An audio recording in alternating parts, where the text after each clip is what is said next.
안녕하십니까. 이어서 경남 뉴스입니다. 도의회가 제안한 무상급식 중재안에 대해 경상남도와 교육청 모두 수용 여부 발표를 미뤘습니다. 아직 검토를 마치지 못했다는 것이 두 기관의 공통 입장인데 자칫 중재 자체가 어려워지는 것 아니냐는 우려도 제기되고 있습니다. 송현준 기자가 보도합니다.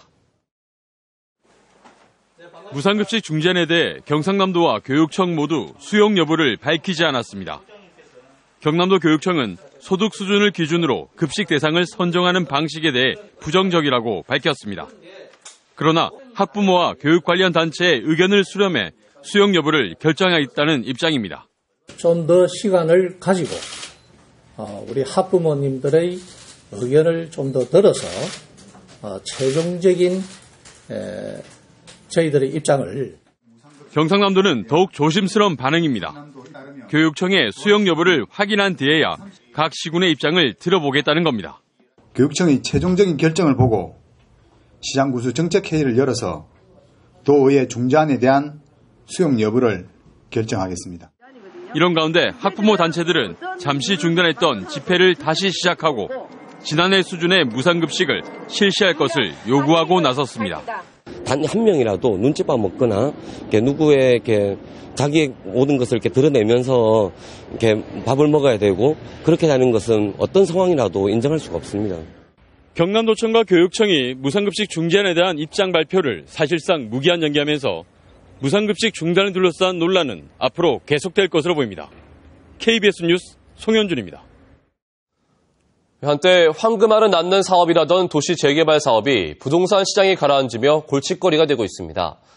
사업 취소를 요구하는 목소리도 커지지만 해결책을 찾기는 쉽지 않아 보입니다. 박상형 기자입니다. 머리띠를 두른 사람들이 창원시청 앞에 모여 목소리를 높입니다. 창원 11개 지역 주민들이 재개발 지역 지정을 취소해달라는 요구를 하기 위해 모인 겁니다. 주민의 몫이 얼마인지도 모르고 사업이 시작된 만큼 절차에 문제가 있다고 주장합니다. 모든 정보를 제공하고 난 이후에 동의서를 받아가고 그렇게 해야지. 동의서부터 먼저 받아가고 난 이후에 권리라든지 의무를 갖다가 이야기를 해주면은 그 거꾸로 된 거 아닙니까 원래. 큰 수익이 남는다며 너도 나도 뛰어든 재개발 사업이 골칫거리가 됐습니다. 부동산 시장 침체로 재개발을 마치더라도 애초 살던 집 한 채 갖기 어려워지면서 사업 취소 요구가 거세지고 있습니다.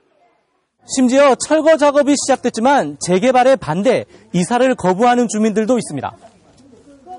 재개발 지역 주민 사이에 찬반 갈등도 거세지면서 법정 소송으로 번지는 곳도 있지만 창원시는 해결에 나서지 않고 있습니다.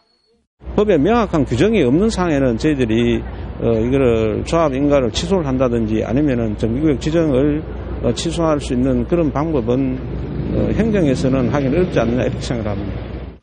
현재 창원의 재개발 구역은 27곳이지만 이 가운데 24곳이 2년이 넘도록 사업 추진이 중단된 상태입니다. KBS 뉴스 박상현입니다. 탄소 배출권 거래제가 창원 지역 기업체에서 쓰레기 소각장 등 환경 기초시설까지 확대됩니다. 창원시는 환경 기초시설에도 탄소 배출권 거래제를 확대 시행하는 정부 방침에 따라 환경부로부터 3년간 75만 3천 톤을 할당받은 뒤 환경 기초시설 25곳을 대상으로 탄소 배출권 거래제를 시행합니다. 탄소 배출권 거래제는 탄소 배출량을 미리 정해놓고 허용치 미달분을 거래소에 팔거나 초과분을 사는 제도입니다. 김해 서부경찰서는 술집 도우미 여성을 감금한 뒤 돈을 뺏고 성폭행한 혐의로 55살 김모 씨에 대해 구속영장을 신청했습니다.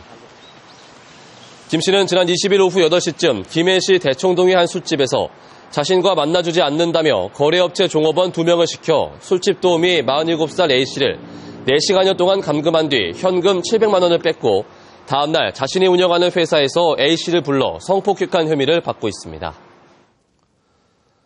해양 환경 보호를 위해 녹는 그물이 수년 전 개발됐지만 어획 성능이 떨어져 널리 보급되지 못했습니다.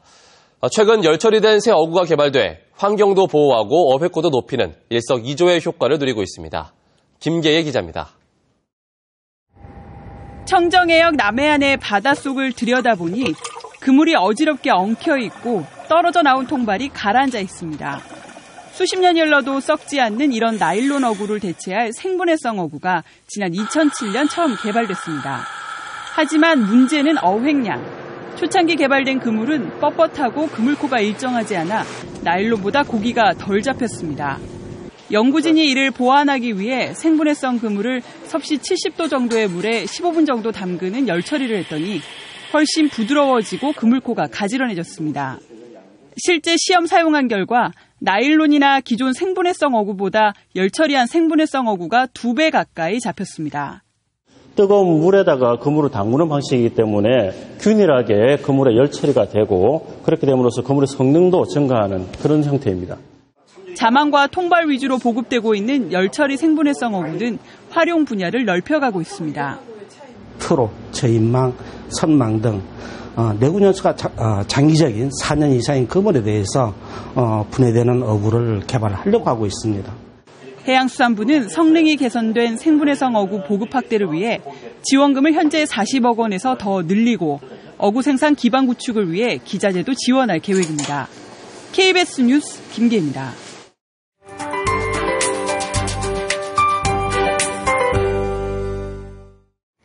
연일 포근한 봄 날씨가 이어지면서 한낮엔 여름이 아닌가 싶을 정도로 덥기까지 합니다. 주말인 오늘도 봄 기운이 완연하겠는데요. 단 햇빛이 강하게 내리쬐면서 대기는 점점 건조해지고 있습니다. 이런 날씨에는 산불이 발생할 가능성이 있으니까요. 화재 예방에 각별히 유의하시기 바랍니다. 오늘 우리 지역은 서해상에서 남동진하는 고기압의 영향을 받아 맑은 하늘이 드러나 있습니다. 또 미세먼지 농도도 보통 수준으로 야외 활동하기 좋겠습니다. 오늘 창원의 아침 기온은 13.4도로 어제보다 4도가량 높게 시작하고 있고요. 한낮 기온은 창원이 24도, 창녕이 27도로 조금은 더운 날씨가 이어지겠습니다. 이 정도면 5월 상순에서 6월 상순에 해당하는 기온 분포를 보이겠습니다.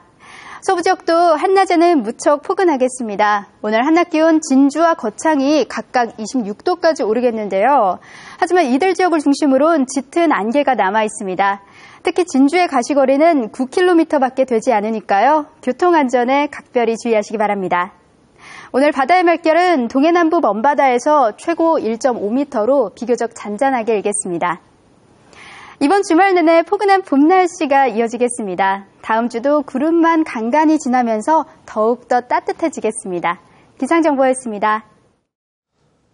성균관대학교 삼성창원병원이 방사선 종양학과 개설 2년 만에 신규 환자 1,000명을 치료했습니다. 삼성창원병원은 지난 2013년 4월 신설한 창원지역 1호 방사선 종양학과에 신규 환자 1,000명을 돌파했다고 밝혔습니다. 방사선 종양학과는 삼성 서울병원의 시스템과 장비, 의료진이 그대로 창원에 도입돼 운영되고 있으며 지역 암 환자 1,000명의 수도권 원정 진료 비용을 따져볼 때 약 50억 원이 절감되는 효과라고 분석했습니다. 창원 종합사격장에서 열리고 있는 한화회장배 전국 사격대회에서 경남대와 창원시청이 공기소총 단체전에서 2위와 3위를 차지했습니다. 대회 첫날인 지난 23일 경남대는 남자 대학부에서 1855.9점으로 한국 최대에 이어 2위를 차지했습니다. 창원시청은 남자 일반부에서 1859.6점으로 대회 신기록을 세웠지만 한국 신기록을 작성한 경기도청과 대회 신기록을 세운 경찰체육단에 밀려 3위가 됐습니다. 하동 지역 모든 초, 중, 고등학교에 하동 녹차가 마시는 물로 제공됩니다. 하동군은 이달 말까지 하동군 35개 학교의 급식에 마시는 물로 사용할 수 있는 하동 녹차 티백 12만 개를 무료로 제공한다고 밝혔습니다.